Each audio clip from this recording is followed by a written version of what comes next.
चीन ने 1978 से एक सुनियोजित रणनीति अपनाई है जिसे आत्मनिर्भरता कहा जाता है। इसका मकसद आर्थिक, तकनीकी और भू राजनीतिक क्षेत्रों में दुनिया पर अपना दबदबा कायम करना है। आइए देखें कि चीन ने कैसे इस रणनीति में महारत हासिल की है। ठोस आंकड़ों, परिवर्तनकारी नीतियों और वैश्विक प्रभाव के लिए निरंतर प्रयासों के साथ।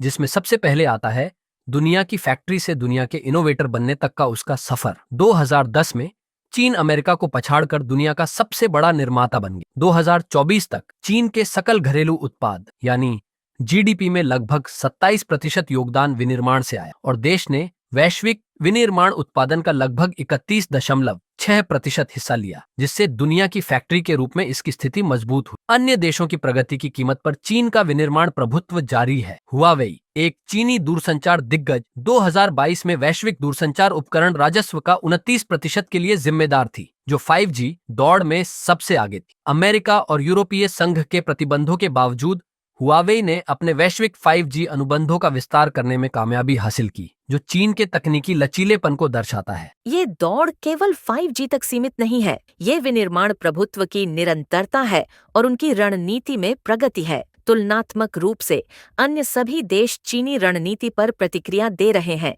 बजाय इसके कि उनकी अपनी नीतियां हों। भारत भी अपनी दीर्घकालिक परिवर्तनकारी नीतियों से वंचित है और चीनी प्रभाव पर प्रतिक्रिया दे रहा है। 2024 तक चीन ने 41 लाख 5G स्टेशन तैनात किए हैं, जबकि भारत में इससे लगभग 10 गुना कम यानी 4,46,000 5G बेस स्टेशन है। चीनी घनत्व 1031 है और भारत के लिए ये अज्ञात है क्योंकि 5G तैनाती केवल 65% है।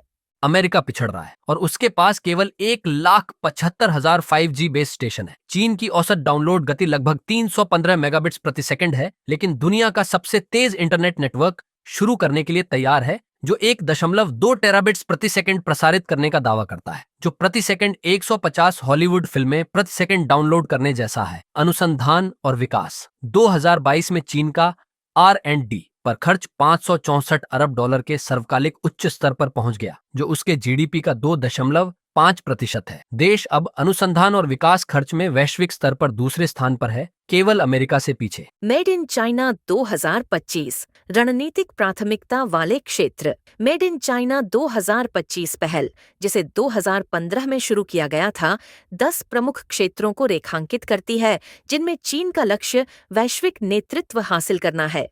ये क्षेत्र हैं आर्टिफिशियल इंटेलिजेंस यानी AI। चीन वैश्विक AI अनुसंधान फंडिंग का 48% हिस्सा रखता है और दुनिया की शीर्ष 30 AI फर्मों में से 21 का घर है। सेमीकंडक्टर, हालांकि चीन अभी भी सालाना $300 अरब के चिप्स का आयात करता है।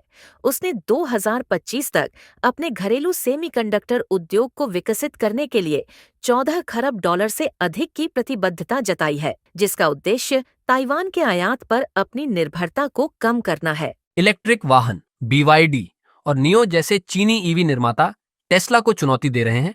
चीन दुनिया की 60% EV बैटरी का उत्पादन कर रहा है और लिथियम आयन बैटरी उत्पादन क्षमता का 70% नियंत्रित कर रहा है। हरित ऊर्जा, चीन सौर ऊर्जा उत्पादन में विश्व में अग्रणी है, जो वैश्विक स्तर पर 70% सौर पैनलों का निर्माण करता है। इसने 2023 तक 1200 गीगावाट से अधिक नवीकरणीय ऊर्जा क्षमता भी तैनात की है, जो अन्य देशों से कहीं अधिक है। वैश्विक आपूर्ति श्रृंखला प्रभुत्व, चीन की आपूर्ति श्रृंखलाओं पर पकड़ को रणनीतिक रूप से विकसित किया गया है, जैसे कि दुर्लभ पृथ्वी एकाधिकार। चीन वैश्विक दुर्लभ पृथ्वी खनन का 63% नियंत्रित करता है और दुर्लभ पृथ्वी प्रसंस्करण क्षमता का लगभग 85% हिस्सा रखता है। ये खनिज इलेक्ट्रॉनिक्स से लेकर सैन्य हार्डवेयर तक हर चीज के लिए महत्वपूर्ण है। वस्त्र उत्पादन, चीन वैश्विक वस्त्र उद्योग पर हावी है, जो 2022 में कुल वैश्विक परिधान निर्यात का 39% योगदान देता है। ई-कॉमर्स दिग्गज अलीबाबा और JD.com, कैनियाओ जैसे लॉजिस्टिक्स नेटवर्क के साथ मिलकर न केवल घरेलू वाणिज्य को बदल रहे हैं, बल्कि वैश्विक खिलाड़ी बन रहे हैं। वे दुनिया भर में ई-कॉमर्स लेन देन का 58% संभाल रहे हैं। प्रतिबंधों के बीच आर्थिक लचीलापन, जैसे कि व्यापार अधिशेष, भू राजनीतिक तनावों के बावजूद चीन ने 2022 में $877 अरब $60 करोड़ का रिकॉर्ड व्यापार अधिशेष हासिल किया, जो विश्व स्तर पर अब तक का सबसे अधिक दर्ज किया गया है। बेल्ट एंड रोड इनिशिएटिव 2013 में शुरू किया गया। BRI ने एशिया, अफ्रीका और यूरोप में 10 खरब डॉलर से अधिक की बुनियादी ढांचा परियोजनाओं को वित्त पोषित किया है, जिससे व्यापार मार्गों और संसाधन आपूर्ति पर चीन का प्रभाव सुनिश्चित हुआ है। तकनीकी स्वतंत्रता। अमेरिकी प्रतिबंधों के जवाब में चीन ने स्वदेशी चिप निर्माण में प्रयासों में तेजी लाई है। सेमीकंडक्टर मैन्युफैक्चरिंग इंटरनेशनल कॉरपोरेशन, चीन के सबसे बड़े चिप निर्माता, ने हाल ही में निर्यात नियंत्रणों के बावजूद 7 नैनोमीटर चिप्स का उत्पादन शुरू किया, जो एक महत्वपूर्ण तकनीकी छलांग है। संसाधन सुरक्षा के लिए भू राजनीतिक कदम। चीन की संसाधन रणनीति ने महत्वपूर्ण कच्चे माल तक पहुंच सुरक्षित कर ली है,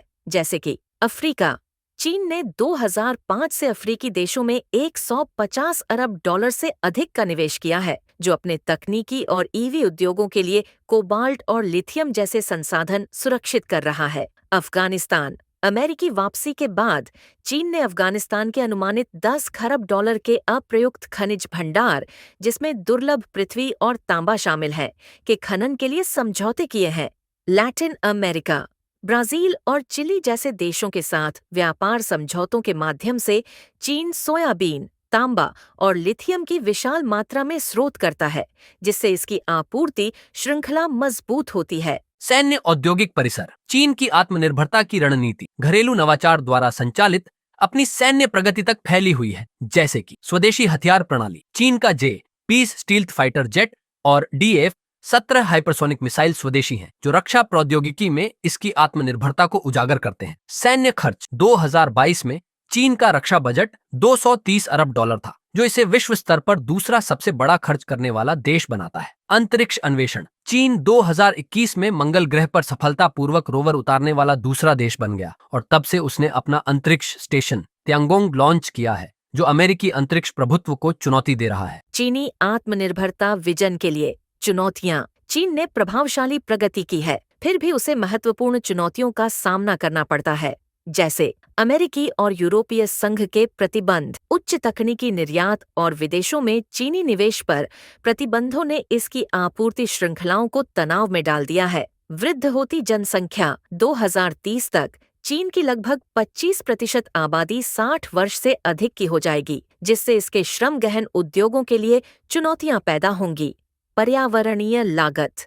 अपनी नवीकरणीय ऊर्जा प्रयासों के बावजूद चीन वैश्विक स्तर पर कार्बन डाइऑक्साइड का सबसे बड़ा उत्सर्जक बना हुआ है, जो 2022 में वैश्विक उत्सर्जन का 27% योगदान देता है। वैश्विक प्रतिक्रिया। बौद्धिक संपदा चोरी के आरोपों, बेल्ट एंड रोड इनिशिएटिव के तहत ऋण, जाल कूटनीति और आक्रामक सैन्य कार्रवाइयों ने वैश्विक अविश्वास को बढ़ाया है। चीन की परिवर्तनकारी नीतियों का पालन करने में मिली सफलता से सीखने के लिए सबक। चीन की आत्मनिर्भरता यात्रा दीर्घकालिक दृष्टि और रणनीतिक योजना का एक उदाहरण है। वैश्विक आपूर्ति श्रृंखलाओं पर प्रभुत्व से लेकर तकनीकी सफलताओं तक ये दर्शाता है कि आत्मनिर्भरता भू राजनीतिक प्रभाव के लिए एक शक्तिशाली उपकरण कैसे हो सकती है। हालांकि इसकी चुनौतियां आत्मनिर्भरता और अधिकता के बीच की महीन रेखा को प्रकट करती हैं। भारत जैसे देशों के लिए चीन द्वारा अपनाई गई आत्मनिर्भरता की रणनीति से कई महत्वपूर्ण सीख मिलती है। हमें चाहिए कि हम अपने देश में अनुसंधान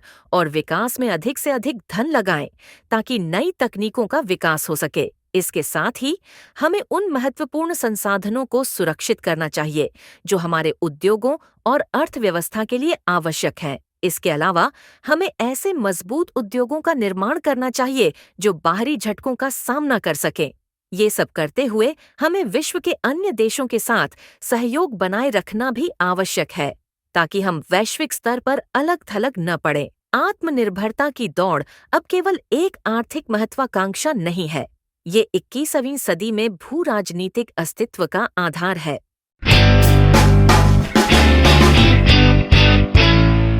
तो ये था एक्सपर्ट एक्स का एक और संस्करण। ऐसे अन्य विषयों के लिए हमसे आगे भी जुड़े रहिए। धन्यवाद।